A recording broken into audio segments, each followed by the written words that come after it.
नमस्कार, आप देख रहे हैं जीके न्यूज नेटवर्क और दिन भर की कुछ अहम खबरों के साथ मैं हूं आपके सामने प्रभा शर्मा। तो चलिए सबसे पहले देखते हैं आज की सुर्खियों को। अमेरिका में टला बड़ा विमान हादसा, 231 यात्रियों को ले जा रहे प्लेन के इंजन में लगी आग, पुर्जे जलकर गिरते रहे लेकिन पायलट ने सेफ लैंडिंग करा ली। बंगाल चुनाव से पहले बड़ा एक्शन, ममता के भतीजे अभिषेक बनर्जी के घर पहुंची सीबीआई, कोयला घोटाले मामले में उनकी पत्नी रुजिरा को नोटिस दिया। कांग्रेस को चुनावी वैतरणी पार कराएंगे मांझी, 10 दिन में दूसरी बार प्रयागराज पहुंची प्रियंका, कहा कृषि कानूनों की तरह नदियों का कानून भी उद्योगपतियों के लिए। और राज्य से जुड़ी कुछ खबरों की भी लेंगे अपडेट्स, जहां पुलिस को मिली दोहरी सफलता, अफीम और मवेशी तस्करी में 2 लोग गिरफ्तार, 2.8 केजी अफीम बरामद। मोराबादी पिस्का मोड़ व शहीद मैदान में बनेगा वेंडिंग जोन, 1187 फुटपाथ दुकानदारों को मिलेगा स्थायी ठिकाना। चलिए अब इन खबरों को देखते हैं थोड़ा और विस्तार से। अमेरिका में रविवार को बड़ा विमान हादसा टल गया। डेनवर से होनोलुलु जा रहे बोइंग 777 के इंजन में उड़ान भरने के कुछ देर बाद ही आग लग गई। उस वक्त विमान 15,000 फीट की ऊंचाई पर था। हालांकि पायलट की सूझबूझ से हादसा टल गया। उसने तुरंत कंट्रोल स्टेशन को मैसेज किया और वापस डेनवर के विमान की सुरक्षित लैंडिंग करा ली। विमान में 231 पैसेंजर्स और 10 क्रू मेंबर्स थे। इस घटना की जांच के लिए नेशनल ट्रांसपोर्ट सिक्योरिटी बोर्ड यानी कि एनटीएसबी ने टीम गठित कर दी है। विमान का मलबा काफी बड़े इलाके में फैल गया है। मफील्ड पुलिस ने लोगों से अपील की है कि वे मलबे को न छुएं और न ही उसके पास जाएं। प्लेन के इंजन में आग लगते ही फ्लाइट में अफरा तफरी मच गई। हालांकि पायलट ने उन्हें हिम्मत बंधाई, साथ ही कहा कि वो सुरक्षित लैंडिंग की हर संभव कोशिश कर रहे हैं। इस दौरान एक पैसेंजर ने जलते हुए इंजन का वीडियो बना लिया। सोशल मीडिया पर शेयर करते ही ये वायरल हो गया। ये यात्री डेविड डेल्यूसिना ने डेनवर पोस्ट को बताया, मैं ईमानदारी से कह रहा हूँ कि किसी पॉइंट पर जाकर हम मरने वाले थे। ऐसा सोचने की वजह भी थी। धमाके के बाद हम लगातार ऊंचाई से नीचे की तरफ आते जा रहे थे। आग से विमान के अंदर भी गर्मी बढ़ने लगी थी।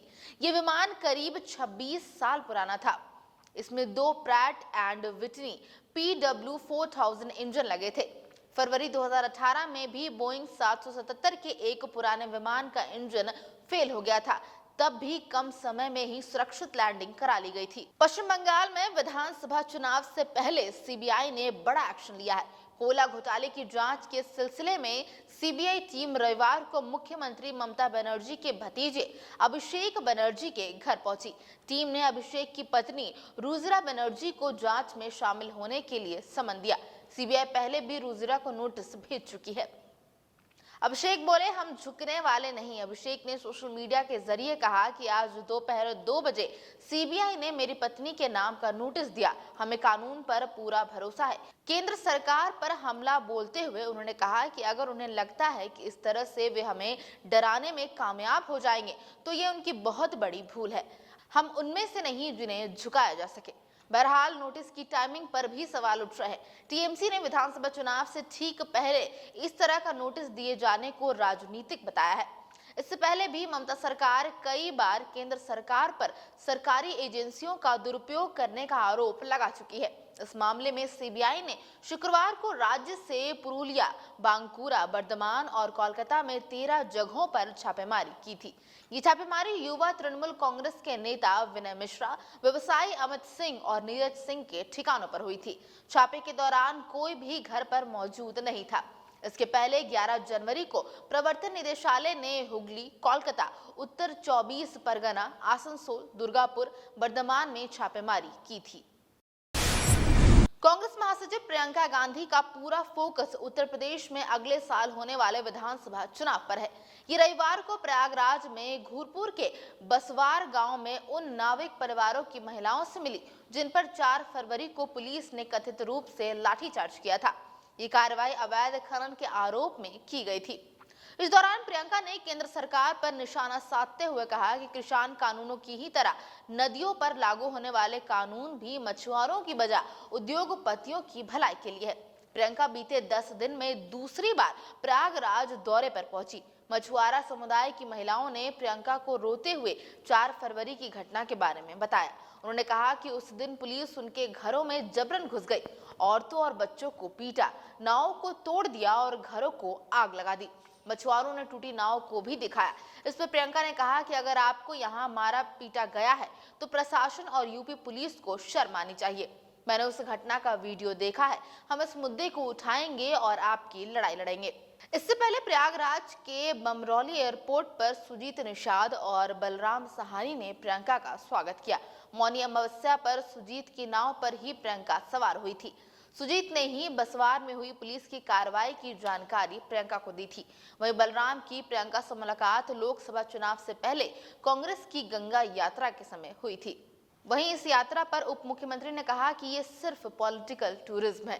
प्रियंका के प्रयागराज दौरे पर उत्तर प्रदेश के उप मुख्यमंत्री डॉक्टर दिनेश शर्मा ने ये तंज कसा है। उन्होंने कहा कि देश में और खासकर यूपी के संदर्भ में कुछ ऐसे नेता हैं जो चुनाव के समय पॉलिटिकल टूरिज्म पर निकलते हैं, शिगुफा छोड़ते हैं और चर्चा में बने रहने के लिए ट्विटर पर काम करते हैं। वे धरातल से वाकिफ नहीं होते हैं। शर्मा ने कहा कि योगी जी की सरकार में प्रयागराज धार्मिक पर्यटन का केंद्र बना है। तमाम जगह विकास कार्य हुए हैं, नाविकों को भी रोजगार मिला है, उनके लिए तमाम योजनाएं चल रही हैं, लेकिन इन लोगों से ये देखा नहीं जा रहा है। और अब राज्य से जुड़ी कुछ अपडेट्स, जहां सदर थाना पुलिस को शनिवार को दोहरी सफलता मिली। गुप्त सूचना के आधार पर एसडीपीओ अविनाश कुमार व सदर थाना पुलिस की संयुक्त टीम ने एक अफीम तस्कर और एक पशु तस्कर को गिरफ्तार किया। पुलिस को दोनों सफलता सदर थाना क्षेत्र के कठौतिया मंदिर और जतराही बाग इलाके से मिली। अफीम तस्कर के पास 2 किलो 800 ग्राम गीला अफीम, 32,000 नकद और एक बाइक बरामद की गई है। रविवार को एसडीपीओ ने बताया कि पुलिस को गुप्त सूचना मिली थी कि सदर थाना क्षेत्र के नावाडी बरैनी निवासी बीरू साव अफीम लेकर चतरा की ओर आ रहा है। इसी बीच उसे कठौतिया मंदिर के पास गिरफ्तार कर लिया गया। वहीं शहादत चौक निवासी मोहम्मद सरताज को मारुति कार से पशुओं की तस्करी के दौरान पकड़ा गया। दरअसल जतरा हीवा चौक के पास 4 मवेशियों को क्रूरता से ले जा रही मारुति वैन दुर्घटनाग्रस्त हो गई। इसी दौरान सरताज को गिरफ्तार किया गया। रांची में दीनदयाल अंत्योदय राष्ट्रीय शहरी आजीविका मिशन के तहत फुटपाथ दुकानदारों के लिए वेंडिंग जोन बनाने की प्रक्रिया शुरू कर दी गई है। सड़क किनारे सब्जी, फल, मांस, मछली और अन्य सामग्री बेचने वाले दुकानदारों को सड़क से हटाकर वेंडिंग जोन में शिफ्ट किया जाएगा। इससे फुटपाथ पर दुकान लगाने वालों को स्थायी ठिकाना मिल सकेगा। शनिवार को शहर के विभिन्न स्थानों का निरीक्षण नगर विकास विभाग के सचिव विनय कुमार चौबे ने नगर आयुक्त व निगम की टीम के साथ किया। वह स्थलों का मुआयना किया गया, जहां 1187 फुटपाथ दुकानदारों को व्यवस्थित करने की योजना है। सबसे पहले नगर विकास सचिव ने धुरवा शहीद मैदान पहुंचे। इसके बाद पिस्का मोड़, मोराबादी रजिस्ट्रार कार्यालय के समीप मोराबादी स्केटिंग ग्राउंड व एमटीएस के समीप के स्थल को देखा। मोराबादी स्थित स्केटिंग ग्राउंड के बगल की जमीन के निरीक्षण के दौरान सचिव को नगर आयुक्त ने बताया कि यहां खाने पीने वाले करीब 250 ठेले खोमचे वालों को एक जगह शिफ्ट किया जा सकता है। इस पर सचिव ने कहा कि फाउंटेन लगाएं, लाइट की व्यवस्था करें और बेंच लगाएं, ताकि परिवार के साथ लोगों को आने में अच्छा महसूस हो। तो ये थी दिन भर की कुछ अहम खबरें। आगे हर अपडेट के लिए बने रहिए हमारे साथ, यूट्यूब ही नहीं बल्कि फेसबुक और जेके न्यूज नेटवर्क के वेबसाइट पर भी। धन्यवाद।